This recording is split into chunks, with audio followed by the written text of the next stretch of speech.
Shantari yasezeye we ajya kugenda ariko sinamenya umunsi umwe mbere y'uko ataha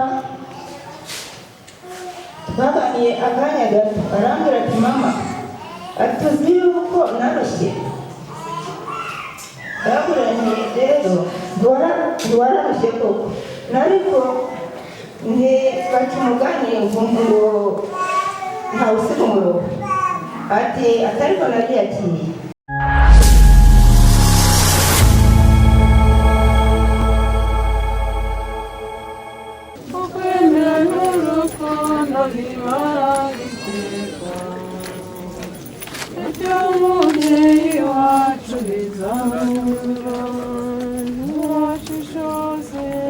Urashishoze gishimisha Imana Nyagasani umubyeyi udukunda ganje ijabiro ibikorwa yibimeye bimukomere mu mashyi umusumba byose akwiriye kurata uhora yizihiye Nyagasani arangwa n'ubwandu ahorana ubumanzi n'umutima utuje bizabafasha gutunganya ibikwiye Imana izabasange mu buje urugwiro muzabe intore zayo izabatonesha murashishoze gishimisha Imana Nyagasani umubyeyi udukunda ganje ijabiro ibikorwa yiremeye bimukomere mu mashyi n'umusumba byose akwiriye kurapfa bagenze nk'abana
izina ry'Imana Data na Mwana na Roho Mutagatifu.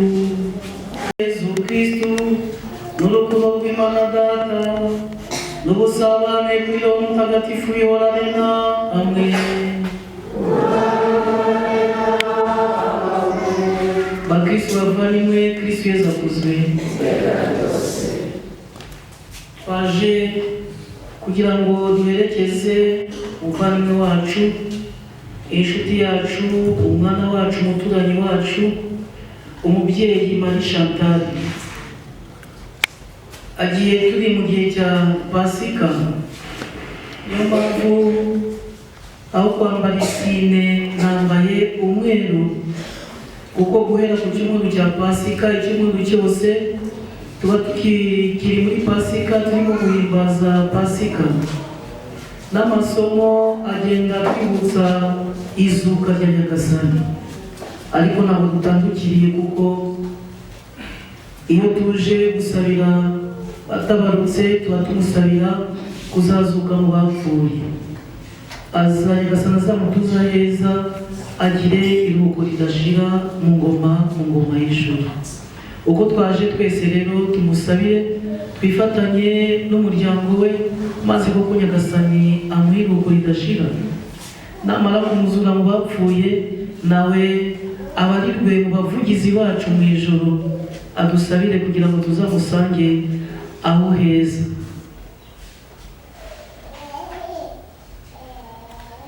Mu ntangiriro ya misa tugira umuco wo kubanza kwicuza ibyaha byacu, kandi ni umuco mwiza. Maze nitubikora na Chantal nawe tumuzirikane, tumusabire ibyaha yaba yarakoze hano ku isi. Nemere imbere y'Imana ishobora byose,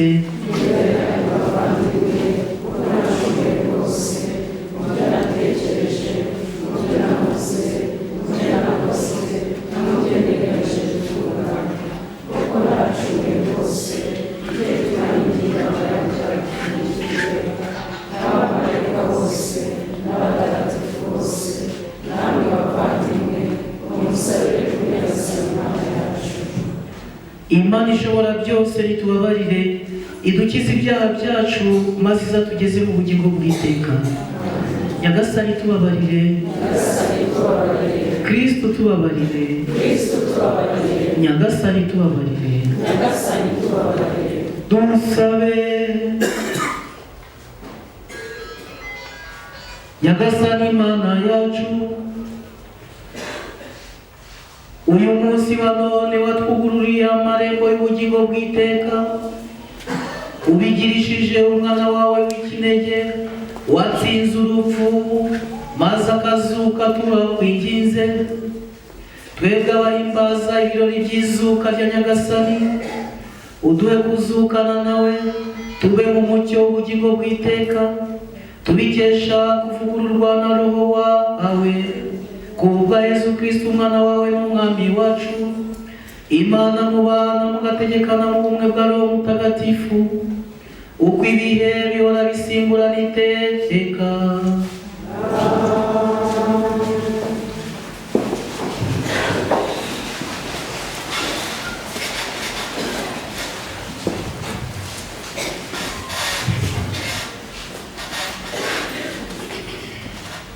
Bantu muri Yudeya, namwe mwese abatuye i Yerusalemu, nimumenye neza ibi ngibi kandi mutege amatwi amagambo yanjye. Yesu w'i Nazareti, uwo muntu Imana yemeje muri mwe, imukoresha ibitangaza, ibikorwa n'ibimenyetso bikomeye rwagati muri mwe, nk'uko mubizi ubwanyu. Uwo muntu rero bikurikije umugambi udakuka w'Imana, amaze gutangwa mwaramwishe, mumubambisha ku musaraba amaboko y'abagome, ariko Imana yaramuzuye imubohora ku ngoyi z'urupfu, kuko bitashobokaga ko rumwerana. Koko kandi Dawudi yavuze ibimwerekeyeho ati, narebaga Nyagasani imbere yanjye udahwema, kuko ari iburyo bwanjye, kugira ngo ntatandabirana. Nicyo gituma umutima wanjye uri mu byishimo, n'ururimi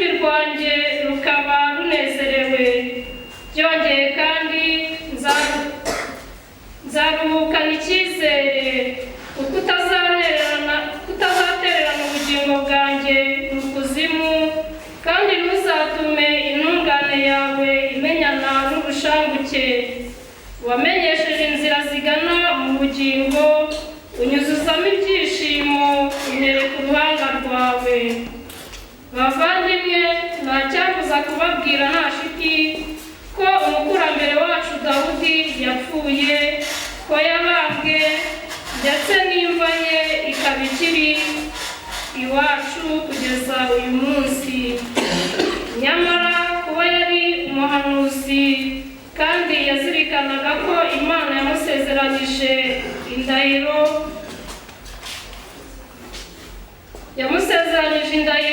kutazicuza ko izamwicaza ku ntebe y'ubwami. Uwo mubamukomokaho yabonye atyo mbere y'izuka rya Kristu, maze amuvugaho ati ntiyatereranywe ikuzimu, kandi umubiri we ntiwigeze umenyana n'ubushanguke. Yesu rero Imana yaramuzuye, twese turi abahamya babyo. Iryo ni ijambo ry'Imana.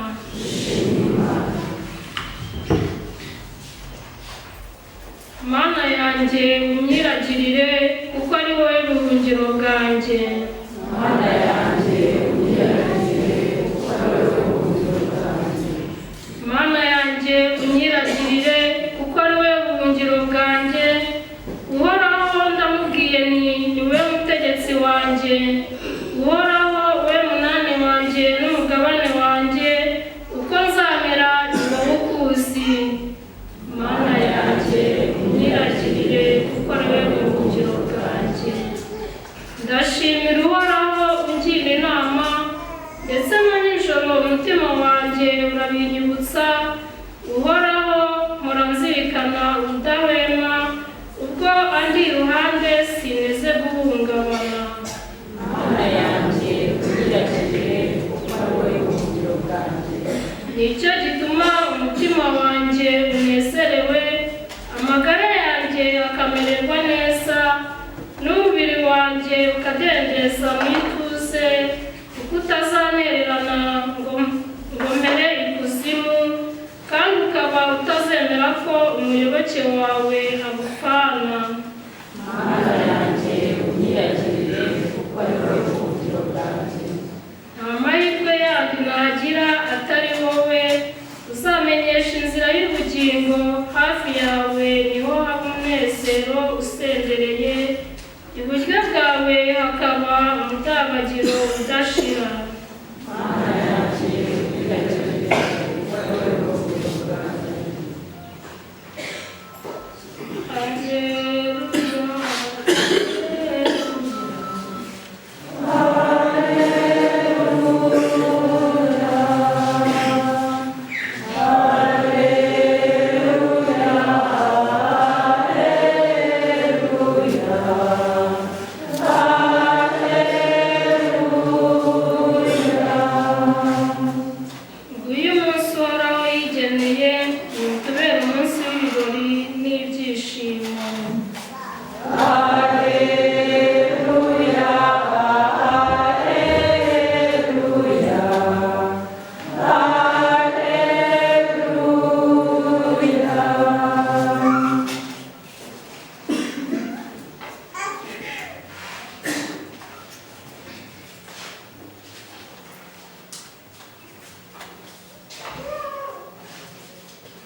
Nyagasani Yesu nabane namwe.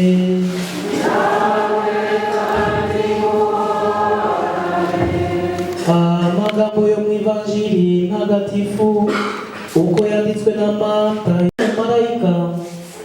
Bava kumva bafite ubwoba buvanze n'ibyishimo byinshi, bihutira kubwira abigishwa be iyo nkuru. Nibwo Yesu ahuye nabo ati nimugire amahoro. Baramwegera bahobera ibirenge bye, bamupfukamye imbere.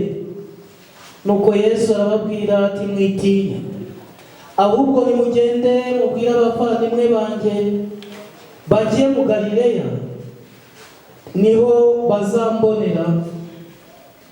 Abagore bakiri mu nzira, bamwe mu bazamu baza mu murwa kumenyesha abatware b'abaherezabitambo ibyari byabaye byose. Nibwo bateraniye hamwe n'abakuru b'umuryango, nuko bajya inama. Baha abo basirikare amafaranga menshi babihanangiriza bati, muvuge ko abigishwa baje nijoro bakiba umurambo we musinziriye. Umutware w'igihugu nabyumva tuzamugusha neza, maze tubarinde impagarara. Bamaze gushyikira amafaranga bagereza uko babwirijwe. Nuko iyo nkuru yogera mu Bayahudi kugeza na n'ubu. Iyo ni Evanjili ntagatifu.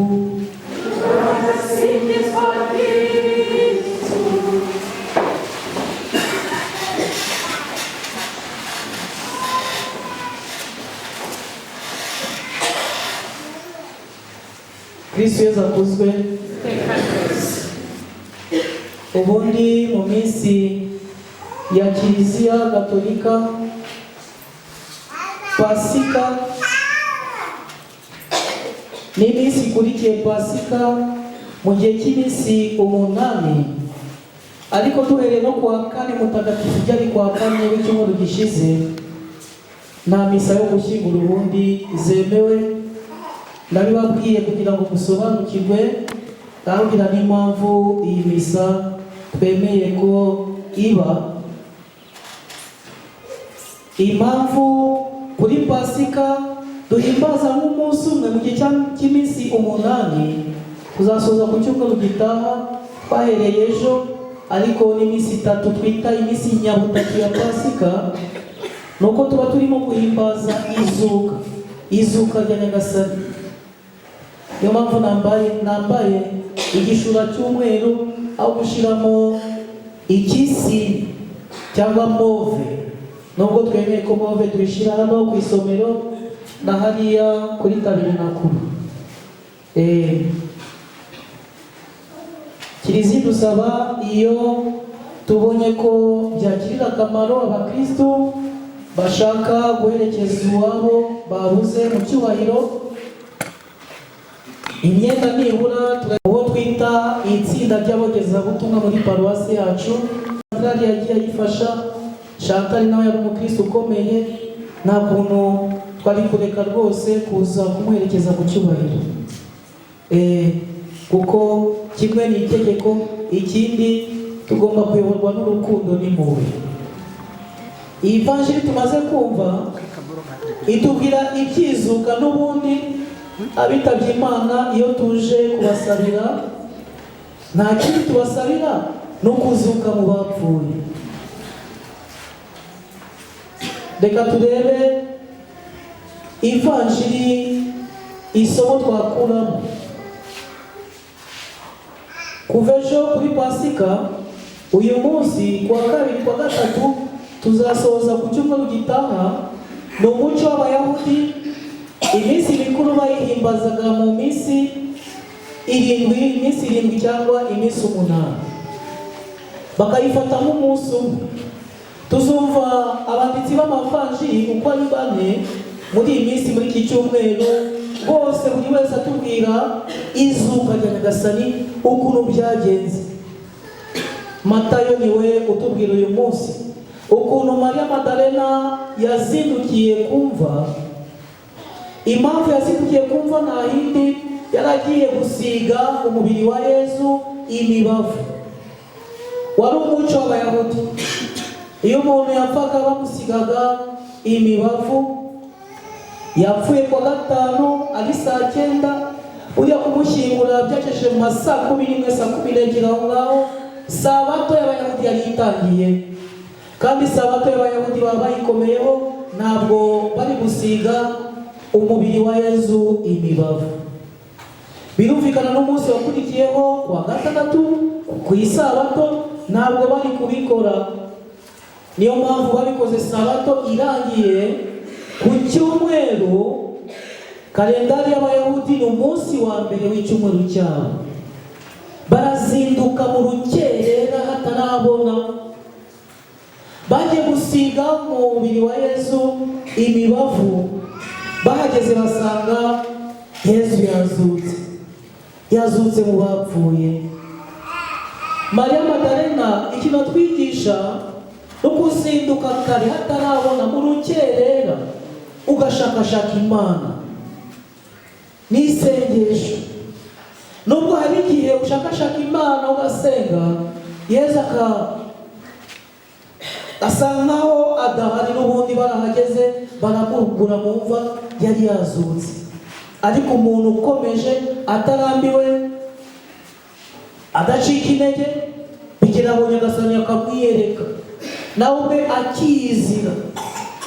Bahise bagenda mu nzira, barimo kugenda kumva bahuye n'abamarayika. Nibyo twumvishe mu gitaramo cya Pasika kuwa gatandatu. Ivanjiri tumaze kumva, twumvishe batubwira ngo umumarayika wa Nyagasani amaze kubaganiriza, bamaze kumva ijambo ry'umumarayika. Buriya mu isengesho ntabwo tuvugisha Yesu Kristo wenyine, tuvugisha nabo mu ijuru, dutega amatwi ijambo ry'abamarayika. Mwibuke Yesu yihindura ukundi ku musozi, yaganiriye na Musa na Eliya. Mu isengesho ntitugarukire ku muntu umwe, mu ijuru ntabwo hari Yesu Kristo wenyine. Ngo bamaze kumva amagambo ya marayika, buriya n'abamarayika dushobora kuganira nabo mu isengesho, maze arababwira uwo mushaka yazutse mu bapfuye. Twaje kugira ngo dusabire Marie Chantal, Nyagasani amuzure mu bapfuye. Bihutira kujya kubibwira intumwa Petero na bagenzi be. Bageze mu nzira ngo Yesu arabasanga. Iyo dushakashaka Imana iza idusanga. Maze mu Kinyarwanda bavuze ngo, yababwiye ngo nimugire amahoro. Icyatuzanye twese ni kugira ngo Papa Gregoire n'umuryango we tubasabire amahoro. Tubasabire amahoro. Yesu yabonye ishavu bafite, akababaro bafite, ako bari bamubuze yapfuye, maze baramubona. Ibyishimo birabasaga, ibyishimo birabasaga. Niko kubasaba ngo nimugende mubwire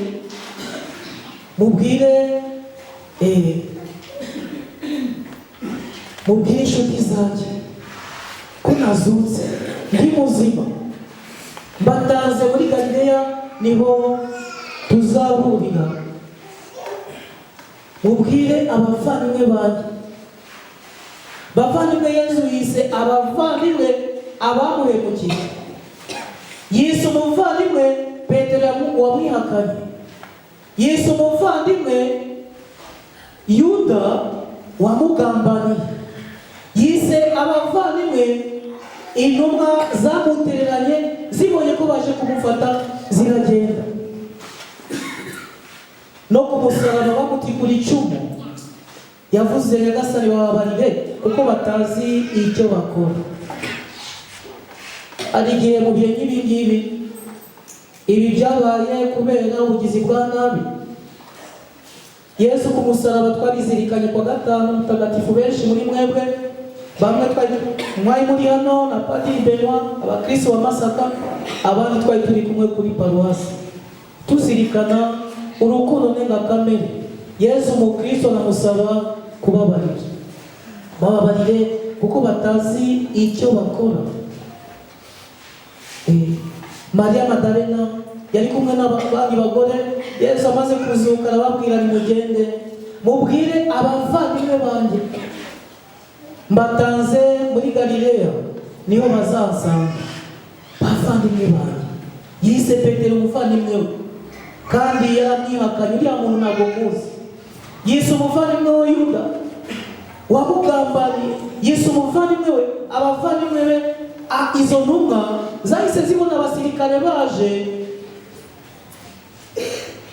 bo bamugaragarije urukundo gusa mu bihe byiza, yigisha, akora ibitangaza, akiza abarwayi, azura abapfuye, abohora abahanzweho na roho. Byari ibihe byiza. Maze yahura n'ibihe bikomeye, bamwe baramutererana, Petero aramwihakana, Yuda aramugambanira, n'abandi ngo nabambwe bifuza ko yicwa. Maze bajya bose Yesu ku musaraba, bababarire dawe kuko batazi icyo bakora. Twaje kugira ngo Imana, Roho w'Imana atwambike imbaraga, by'umwihariko umuryango wa muvandimwe wacu, inshuti yacu, umuturanyi wacu Marie Chantal. Maze n'imbaraga ndengakamere tuba tuje gusaba Imana kugira ngo tubashe kwakira ibyabaye. Nyagasani aduhe kubw'imbaraga za Roho we, birashoboka kubabarira. Ari umudamu w'umunyarwandakazi muri jenoside, dore ko tuzatangira ejo icyumweru cy'icyunamo kwibuka abacu bazize jenoside yakorewe Abatutsi muri 1994. Muri abo ngabo tuzibuka guhera ejo, yarakiri umwana w'umukobwa akiri mutoya, Iribagiza Immaculée. Ushaka kujya no kuri za YouTube kandi Iribagiza Immaculée uzamubona. Yaratuye Kibeho, niho ari iwabo. Numvikana Kibeho abantu bakunda kwivugira agashapure kubera amabonekerwa Bikira Mariya yabereyeho. Muri jenoside rero yahungiye mu rugo rw'umupasiteri. Umupasiteri kandi yego arabahisha ngo bari abadamu 6 n'uwo mwana w'umukobwa afite imyaka 10 yonyine. Umwana afata ishapure ngo yabahishe muri dushe, kandi umuryango wa dushe kwanye yari ifite ikibazo ku buryo no gufunga begetseho gusa. Umwana arasenga abwira Bikira Mariya, numfasha ukansabira nkarokoka ababagizi ba nabi, ababicana, nzagukorera ubuzima bwanjye bwose, nzakubera umwana umbera umubyeyi. Ngo barahageze babwira umupasiteri, kwanza wowe nubwo wahisha inyenzi, ariko reka turebe. Baragenda, abari muri dushe no gukorora barabyirinda, abantu 6 muri dushe ntoya. Maze niyo wenyine ubwo buhamya arabutanga hirya no hino. Aba muri Amerika ubu ngubu ngo bumva imiryango barimo gufungura bashakisha niba ngo hari inyenzi. Uwo mupasiteri yahishe yari umuhutu. Noneho bahita bagera kuri iyo dushe, babona puanye y'umuryango barimo kuyimanura. Nyuma baravuga ngo reka twigendere kuri uyu mupasiteri, ntabwo yahisha inyenzi ahangaha. Maze ni kuri abarokotse bari bafunze umwuka rwose no guhumeka bakabyirinda. Umwana yagize amahirwe bamuzana i Kigali muri USAID, ni iby'Abanyamerika, bamujyana muri Amerika. Agaragaza n'ubwenge bwinshi cyane, yaje kumenya n'abantu bamwiciye umuryango, papa mama we. Yasigaranye musaza we wenyine, maze aza kubwira abantu bamujyanye muri Amerika na musaza we kugira ngo bamukurikire. Ariga araminuza, abona za doktora, aza kubona n'umugabo umwirabura w'umunyamerika, kubera ko yavuze agashapure kandi yabwiye umubyeyi Bikira Mariya ko azamutumikira. Jenoside irangiye, buri mwaka kuri Assomption tariki 15 z'ukwa munani ajya Kibeho, kandi ajyanye Abanyamerika abazungu n'abandi Banyamerika birabura, ahora ajya Kibeho rwose. Aba hari kuri 15 z'ukwa munani. Maze impamvu bibabwiye nuko yaje kumenya ko umuntu wamwiciye umuryango afunzwe muri gereza. Ajya kumureba muri gereza, kubumvisha ko kubabarira bibaho. Ahageze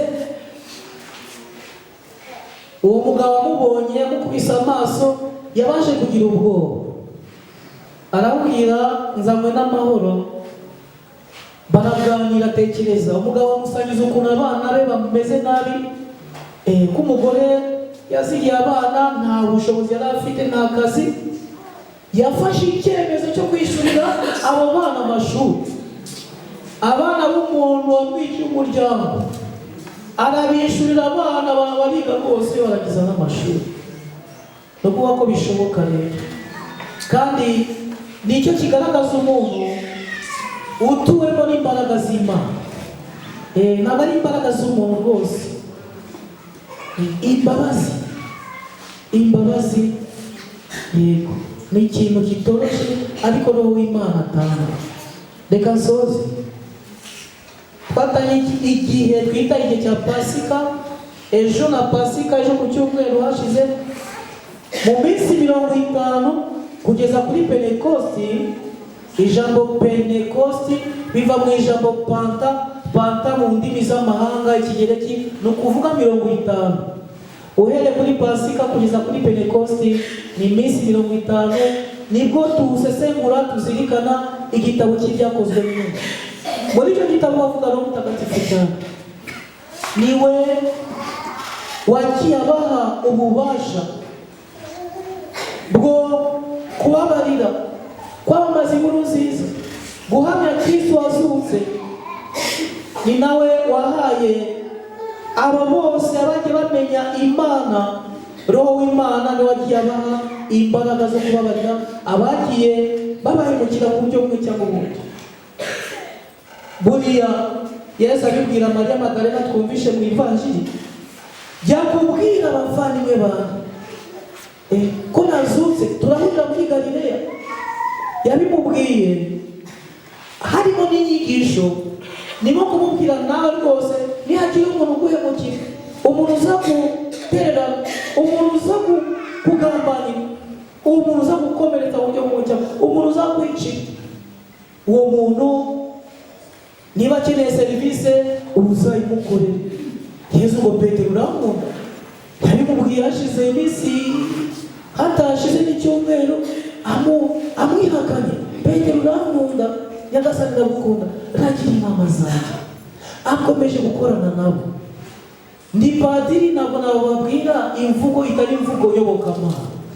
Munyihangane niba ndi kuvuga ibintu wenda tukavuga biriya bintu si birashoboka. Ni imvugo yobokamana, ndi padiri, nta yindi mvugo nabagezaho. Maze ibyo turimo guhimbaza muri iyi minsi ni izuka rya Kristo mu bapfuye.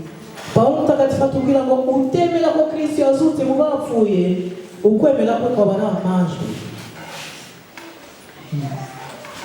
Iyo tutaza kuba turimo mu gihe cya Pasika, nari kubahitiramo isomo nkunda, ibaruwa ya mbere y'Abamagabe, umutwe wa 12, aho batubwira umuntu wasabye ko batura igitambo cy'impongano, asabira abasirikare baguye ku rugamba, ngo icyo gikorwa cya gipfura gitagatifu yagikoze asaba ko baturira igitambo cy'impongano z'ibyaha byabo, kuko yemeraga ko bazazuka mu bapfuye.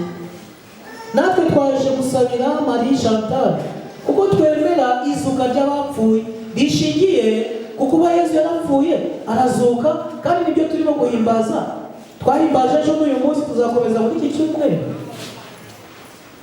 Kwaba ari amajwi rero, niba twaje ari imihango twajemo gusa, tukaba tugiye kumara iminota irenze 30 isaha turi aha ngaha, ntabwo twaje gupfusha ubusa umwanya wacu. Buri wese rero agiye gukurikiza amasegonda make, waba wemera utemera, waba uri umukristo gatolika utari umukristo gatolika, tugiye gukurikiza amasegonda makeya, buri wese azirikane ku kwemera Imana. Ese nemera Imana koko? Kwemera kwacu gushingiye ku bubabare, urupfu n'izuka by'Umwami wacu Yesu Kristo. Ese nemera ko Kristo yazutse mu bapfuye? Ese nemera ko abapfuye bazazuka niduhura tukabasabira gutya, nk'uko Marita na Mariya bashiki baraza amaze gupfa batakambiye Nyagasani Yezu Kristo wazure musaza wabo, kandi arabikora. Yesu yabwiye Marita, upfa kwemera gusa, unyemera wese, uriho wese akanyemera ntateze gupfa, azagira ubugingo bw'iteka. Marita yatakambiye Nyagasani asabira musaza we. Twaje gutakabira Nyagasani dusabira muvandimwe Marie Chantal, kandi tubikore twemera izuka ry'abapfuye, twemera ko Nyagasani Chantal abikesheje amasengesho yacu. Twaje turi benshi, ngo aho 2 cyangwa 3 bateraniye mu izina rya Yesu abari rwagati muri bo. Ese murabyemera? Ese padiri urabyemera nawe? Kwemera ko ari kumwe nawe turenze 2. Nyagasani ari kumwe natwe nubwo tutabonesha amaso y'umubiri, ntabwo yatubeshye. Ndi kumwe namwe iminsi yose kugeza igihe isi izashirira, kandi ari kumwe natwe turaganira, tukamubwira akatubwira icyo turi kumubwira. Rero ni nacyo mbasaba kumubwira mu mutima wawe, nta jwi usohoye, bucece. Twese tugiye gukurikizaho amasegonda makeya. Abari kudufasha mu ndirimbo kuve kwezi ndababwira, maze twese Chantal tumusabe. Waba wemera utemera, ubwira Imana gusa, Nyagasani Chantal tumusabye, turagusabye umuhe izuka ry'abapfuye, kandi twebwe tubyungukiramo, tuzabyungukiramo. Namara kugera mu ihirwe ry'ijuru, nawe nta kabuza azadusabira, tuzamusange aho heza, maze tuzasangire ku meza matagatifu mu ngoma y'Imana, kandi akayibera ifunguro rihebuje ku bwa Kristo umwami wacu. Nyagasani Yesu nabane namwe.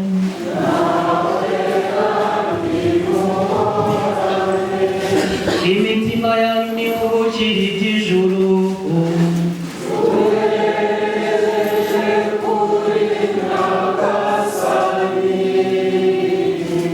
dushimire Nyagasani Imana yacu.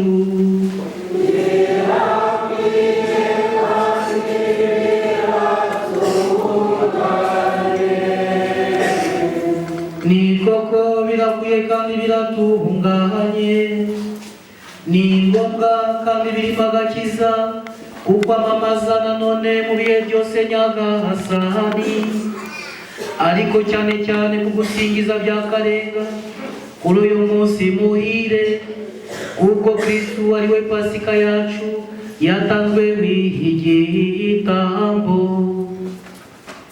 Kuko rero mu rupfu rwe yatsinze urupfu rwacu bwite, maze mu izuka rye adusubiza ubugingo.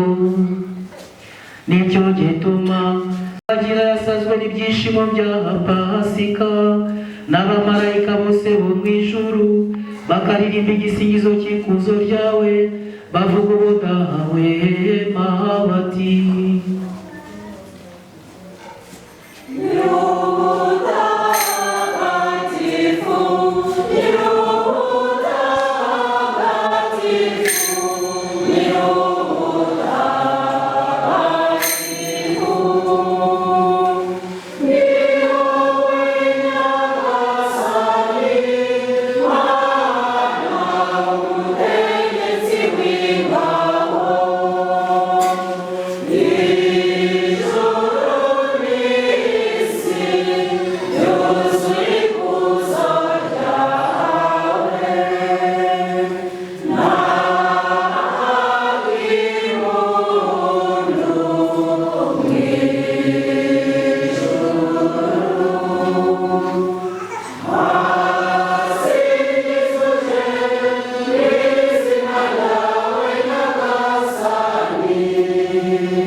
nyagasani ukaba n'isoko y'ubutungane bwose. None twihimbaze uyu munsi muhire ari nawo umwami wacu Yesu Kristo yazutseho akava mu bapfuye, maze ukamukuza umwicaza iburyo bwawe. None rero mubyeyi wacu turagusaba tumwisunze usakaze roho wawe kuri aya maturo, maze uyatagatifuze kugira ngo ahinduke atubere umubiri n'amaraso bya Yesu Kristo umwami wacu. Igihe yari agiye kugabizwa ububabare n'urupfu ku bushake bwe, yafashe umugati arashimira arawumanura, nuko awuhereza abigishwa be avuga ati nimwakire maze murye mwese, iki ngiki koko n'umubiri wanjye ugiye kubatangirwa.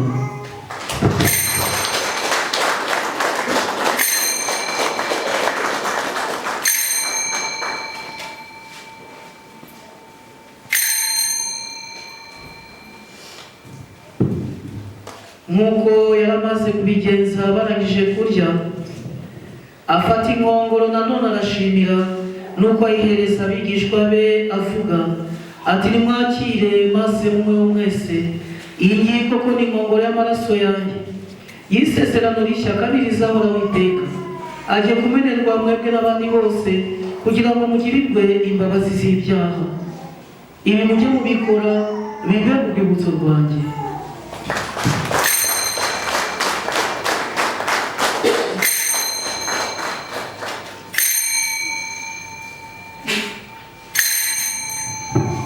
Kristo yatsinze urupfu, Kristo ni muzima, Kristo winjiye mu batandukanije ashore intore zose.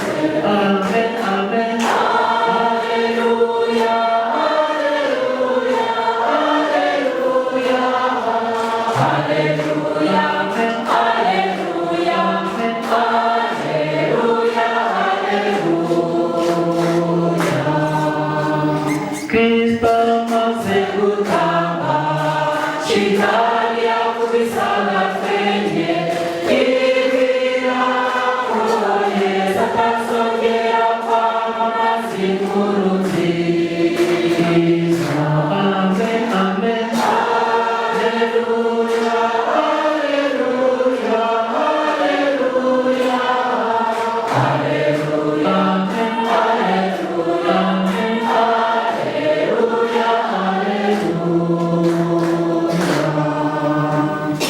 None rero nyagasani, mu gihe twibuka urupfu n'izuka by'umwana wawe, tugutuye umugati utanga ubugingo hamwe n'inkongoro y'umukiro, tugushimira ko watumye tuberwa no kugushengerera tukaguhereza aya maturo, kandi turakwinginga twiyoroheje ngo twebwe abasangira umubiri n'amaraso bya Kristo, Roho Mutagatifu aduhuze twunge ubumwe.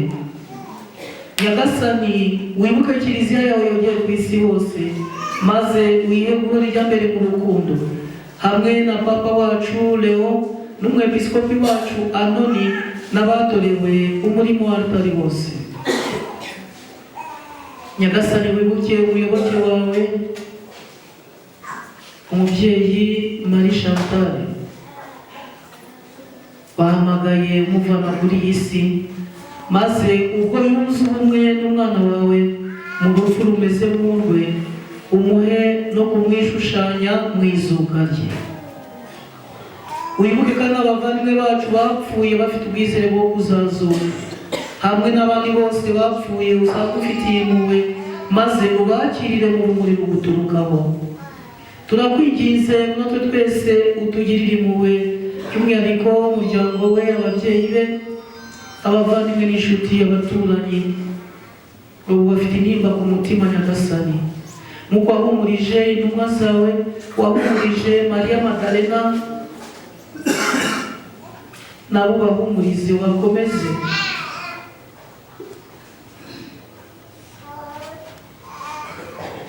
Hamwe n'abandi bose bari hano, twese baje gufata uyu muryango umugongo, kubahoza amarira yabo, kubakomeza, kubahumuriza. Twese uduhe Nyagasani kukwemera niyo nzira y'izuka ryacu natwe igihe nikigera.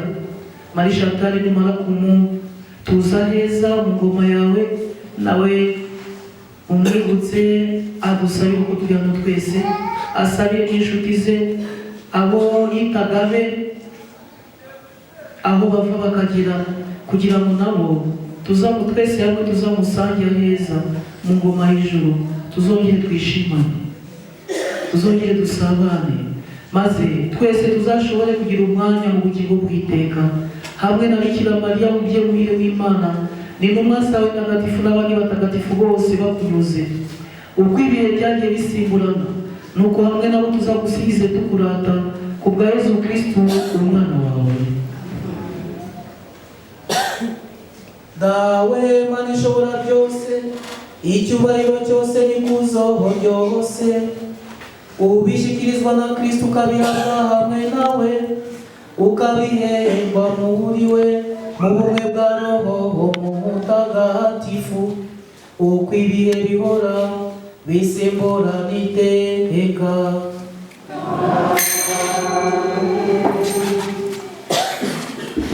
Nk'uko twabibwirijwe n'Umukiza akanabidutegeka, kandi ubwe akabitwigisha, tutinyutse kuvuga tuti dawe mw'ijuru.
Nyagasani turakwinginze, udukize ibyago byose, ibihe turimo bisakazemo amahoro, impuhwe zawe ziturengere, zidukize icyaha cyose, ziturinde n'amakuba yose, mu gihe tugitegereje ya mizero mahire no kuza k'umukiza wacu Yezu Kristu.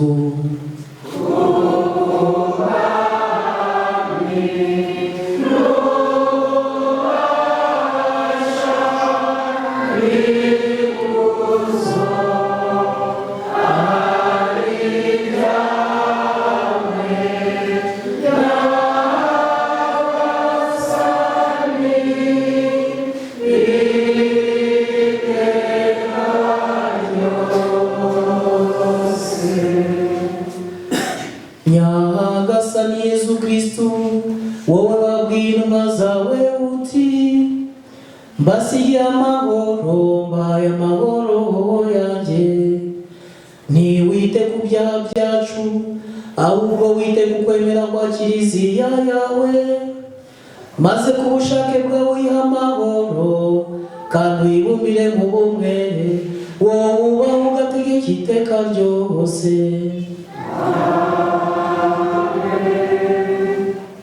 Nimugire iteka amahoro ya Nyagasani. Bavandimwe mu rukundo rwa Kristu, nitwifurizanye amahoro.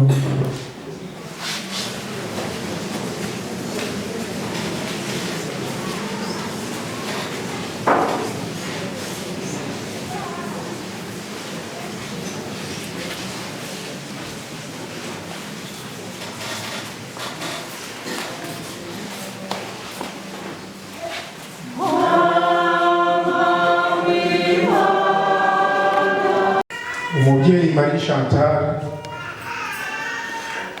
Hari bamwe yarabereye umwana, abandi babereye umubyeyi, abandi abavandimwe, abandi Chantal rero nawe hari ukuntu abantu bamumenye mu buryo butandukanye. Bamwe bamenyaniye ku mashuri, bamenyaniye mu kazi, bamenyaniye mu buzima butandukanye. Ubu rero nibwo turabashimiye mwese kuko mwaje kumusezeraho hanyuma. Uyu Chantal rero, uyu nguyu mwese mureba hano imbere yanyu, yabayeho agira ibikorwa byinshi mu buzima bwe. Ntabwo twavuga ibyo yakoze byose uko yabayeho ngo tubirangize, ni byinshi cyane, ariko dushobora guhina muri makeya tukagira ibyo tubabwira. Yagiye kubibabwira. Nitwa Ziremabagabo Alexis, papa we mutoya mu muryango.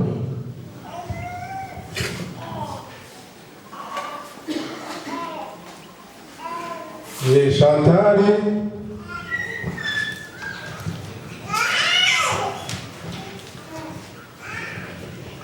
umubyeyi Chantal yavutse ku itariki 3 z'ukwa 9 1986, none yitabye Imana ku itariki ya 1 z'ukwa 4 2026. Ni ukuvuga ko kuri iyi si yarayimazeho imyaka 40.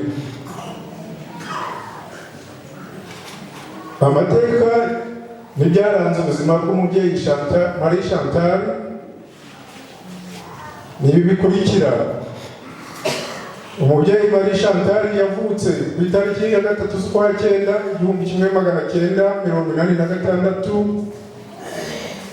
Yavukiye mu mudugudu wa Nyamijima, akagari ka Yabaraya, umurenge wa Masaka, akarere ka Kicukiro, mu mujyi wa Kigali. Chantal ni umwana wa 9 mu bana 13 ba Hategekimana Gregory na Nyiramajyambere Ansira.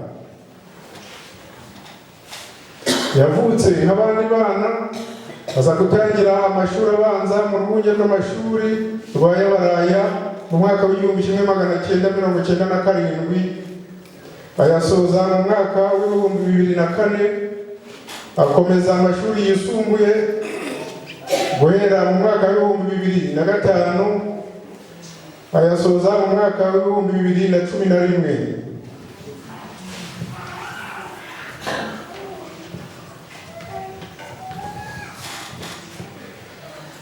Umubyeyi Marie Chantal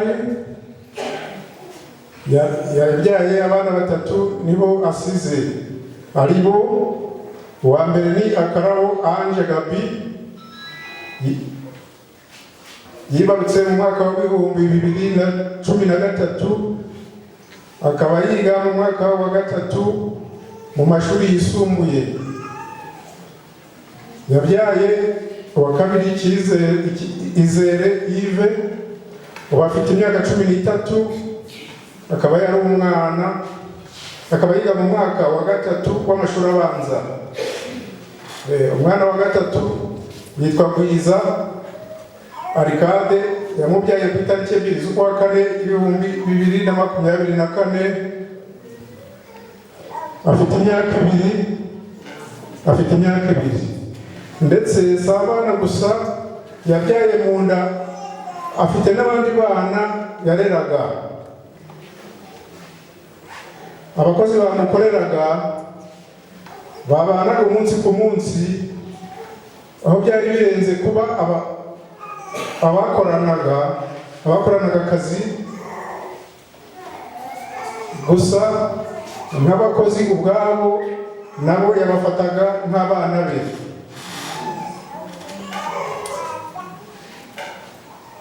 Uretse abakozi n'abana yareze kandi Chantal yabanaga neza akanagirira neza n'abandi bantu benshi. Chantal yari umubyeyi wagiraga inama zubaka kandi akaba umuntu washakishaga, yari azi gukora cyane, yari afite imishinga na bizinesi zahazaga zikanagaburira imbaga nyamwinshi, kandi yapfanye imishinga myinshi cyane. Umubyeyi Marie Chantal yakundaga gusenga, agasengera n'abandi, yifatanyaga n'abemera Imana ndetse n'umwana wayo ari we Yesu Kristo. Atashye yari umukristo kandi twizeye ko yasanze Yesu. Umubyeyi Marie Chantal yari umubyeyi kuko yabaniraga neza buri muryango wese kandi n'abaturanyi muri rusange. Umubyeyi Marie Chantal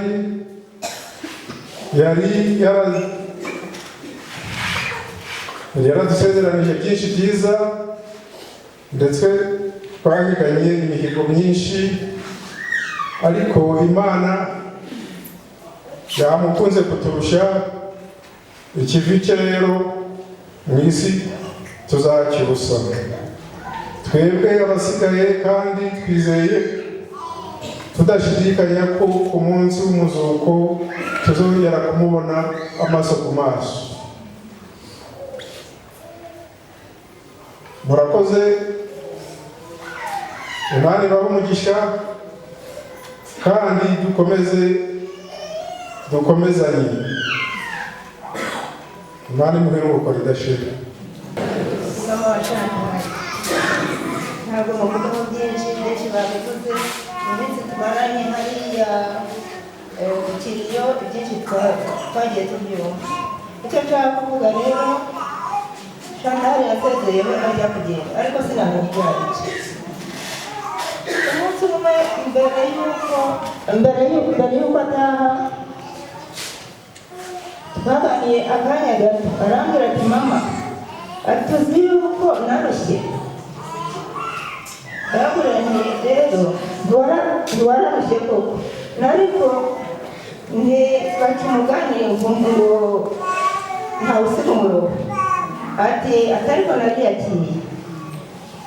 Nyuma y'ibyo n'icyo gitwariye mu byumweru bibiri kugira ngo atahe, yarambwiye ati isaha natuganirije, twicara turaganira akanya gato, ariko noneho namubonaga umuvandimwe Vianney niwe wabinyibukije nimugoroba.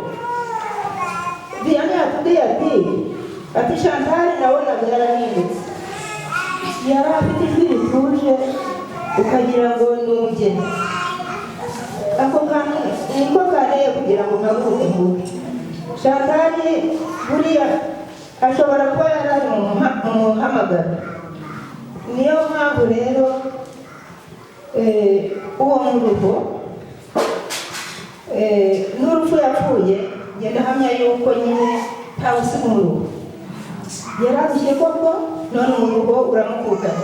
Yarangije n'uru rupfu yapfuye ruduteye agahinda twese rwadufatije rukanaducumuza hasi mbizi. Chantal yararushye, tugatangiye gushaka urugo. Yari umuntu ukunda ushishikariye kubaka urugo, ariko ntibyamukundiye. Yubasize imishinga, yarameze nk'umugabo, yarameze nk'umuntu w'umugabo, ndetse yarushaga n'abagabo gukora, agakora, akubaka, akumva yibikanira kwiteza imbere no kubaka urugo rwe rwiza. Nyagasani rero Imana muri muwe amuhe iruhuko ridashira. Murakoze. dukomeze kandi tumusabire kuko ibyaremwe byose ariyo bibereyeho. Tugiye guhabwa umubiri wagenewe gupfa umuvandimwe wacu, umuturanyi wacu, inshuti yacu. Dusaba Imana izamuzure afite imbaraga, imushyire mu mubare w'abatowe, izamugirire impuhwe igihe cy'urubanza, kugira ngo namara gukira urupfu akire n'umwenda we wose, maze azasenderezwe ibyishimo bidashira. Dawe nyir'ubuntu,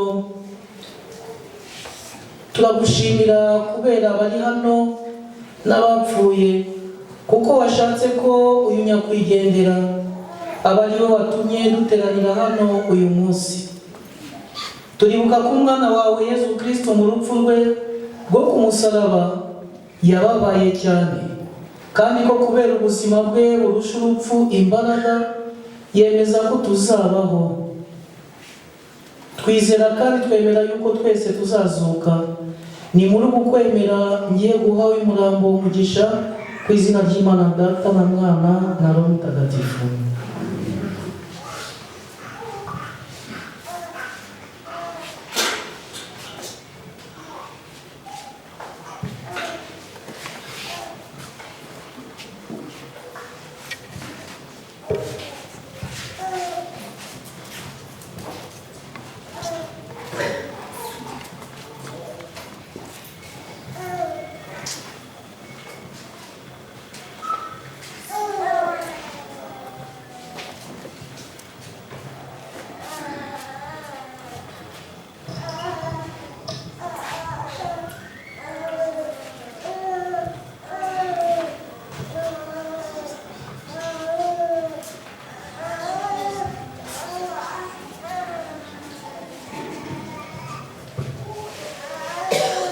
Nyagasani Mana yacu, uyu muvandimwe wacu waragiwe n'impuhwe zawe mu buzima bwe bwose, turakwinginze umukize icyago cyose, kandi ubwo avuye muri ubu buzima buhita umutuze iruhande rwawe hatarangwa urupfu, amarira n'akababaro, ahubwo hakaba haganje umunezero n'amahoro.